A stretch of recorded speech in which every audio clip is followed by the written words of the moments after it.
S9 టీవీకి స్వాగతం. ప్రజలకు తక్కువ సమయంలో ఖర్చులు లేని న్యాయం అందించడానికి లోక్ అదాలత్ నిర్వహిస్తున్నట్లు ప్రిన్సిపల్ సీనియర్ సివిల్ జడ్జి జిల్లా లీగల్ సర్వీస్ అథారిటీ కార్యదర్శి గంటా కవితాదేవి తెలిపారు. గురువారం జోగులాంబ గద్వాల జిల్లాలోని KLI క్యాంపులోని principal senior civil judge KM assistant sessions judge కోర్టులోని మాట్లాడుతూ జాతీయ న్యాయ సేవాధికార సంస్థ ఆదేశాల మేరకు ఈ నెల 28వ తేదీన జాతీయ లోక్ అదాలత్లో ఘనంగా నిర్వహిస్తున్నట్లుగా ఆమె తెలిపారు. ఈ జాతీయ లోక్ అదాలత్లో కేసులు రాజీ ద్వారా పరిష్కరించబడతాయని, చట్టపరమైన వివాదాలు, రుణాలు, భూ సమస్యలు, కుటుంబ వ్యవహారాలు మొదలైన సివిల్ కేసులను లోక్ అదాలత్లో పరిష్కరించడం జరుగుతుందని, ఇక్కడ రెండు వర్గాల వారు ఒకరినొకరుతో రాజీ చేసుకోవటం ద్వారా కేసు ముగుస్తుందని అన్నారు.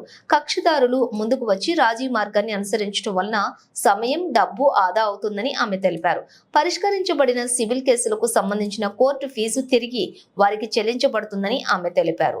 కేవలం చిన్న చిన్న క్రిమినల్ కేసులు మాత్రమే అనగా ట్రాఫిక్ నిబంధనలు ఉల్లంఘించడం, చిన్నపాటి దాడులు లోక్ అదాలత్ లో పరిష్కరించబడతాయని ఆమె పేర్కొన్నారు. ప్రజలందరూ ఈ అవకాశాన్ని వినియోగించుకోవాల్సిందిగా ఆమె కోరారు. అనంతరం కోర్టు ఆవరణలో Nerella Venkata Haima Pujitha principal junior civil judge court Daravath Uday Naik అదనపు జూనియర్ సివిల్ జడ్జితో కలిసి స్వచ్ఛ భారత్ కార్యక్రమాన్ని నిర్వహించారు. ఈ కార్యక్రమంలోని కోర్టు సిబ్బంది తదితరులు పాల్గొన్నారు.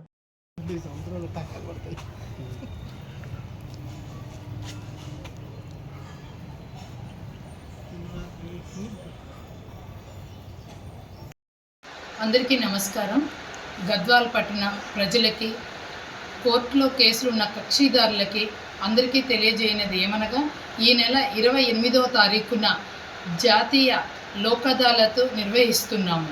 ఈ సందర్భంగా కోర్టులో రాజీ పడదగ్గ కేసులు అంటే క్రిమినల్ కేసులు కానీ, సివిల్ కేసులు, అన్ని రకాలైనటువంటి సివిల్ కేసులు రాజీ పడవచ్చు. కొన్ని రకాలైనటువంటి క్రిమినల్ కేసులో రాజీ పడదగ్గ కేసులు ఉంటాయి. ఆ కేసుల్లో కక్షిదారులు ముందుకు వచ్చి వారు ఇరు పార్టీలు కోర్టు ముందు హాజరయ్యి ఆ కేసుల్లో రాజీ మార్గాన్ని అనుసరిస్తే ప్రజల యొక్క డబ్బు, సమయము రెండు కాపాడబడతాయి.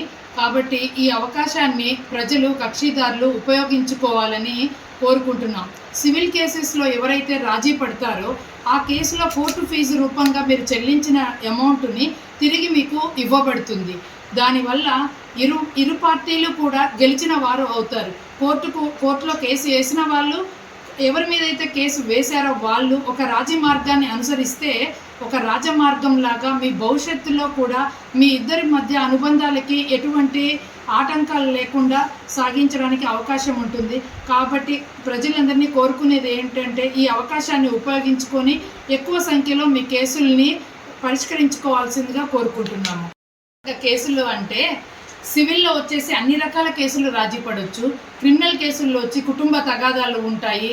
అంటే వివాహ సంబంధిత కేసులు కానీ, మోటార్ యాక్సిడెంట్ కేసులు కానీ, చెక్ బౌన్స్ కేసులు కానీ, ఇవన్నీ రాజీ పడదగ్గ కేసులు. కాబట్టి మీరు చిన్న చిన్న తగాదాల్లో ఇరుక్కున్నా కూడా ఆ కేసులన్నీ కూడా పరిష్కరించబడతాయి. అంతేకాకుండా మన కోర్టులో 5,000 పైబడి కేసులు పెండింగ్లో ఉన్నాయి. ఈ కేసులు రాజీ పడదగ్గ కేసులు, ఈ 5,000 కేసులు. కాబట్టి కక్షిదారులు సంబంధిత కోర్టుకి హాజరయ్యి వాళ్ళ కేసు రాజీ పడదగ్గ కేసా కాదో తెలుసుకుంటే కూడా వాళ్ళకి అవగాహన కల్పించడానికి మేము ఇక్కడ అందుబాటులో ఉంటాము. ఆ రోజు అన్ని కోర్టుల్లో బెంచ్లు నడుస్తాయి. శనివారం అయినా కూడా మీకు తెలిసింది ఏంటంటే శనివారం జడ్జి గారు బెంచ్ మీద ఉండరు అని అనుకుంటారు, కానీ ఆ రోజు మాత్రం అన్ని బెంచీలు నడుస్తాయి ఇక్కడ. కాబట్టి మీరందరూ అవకాశాన్ని ఉపయోగించుకోవాలని కోరుకుంటున్నాం. Thank you.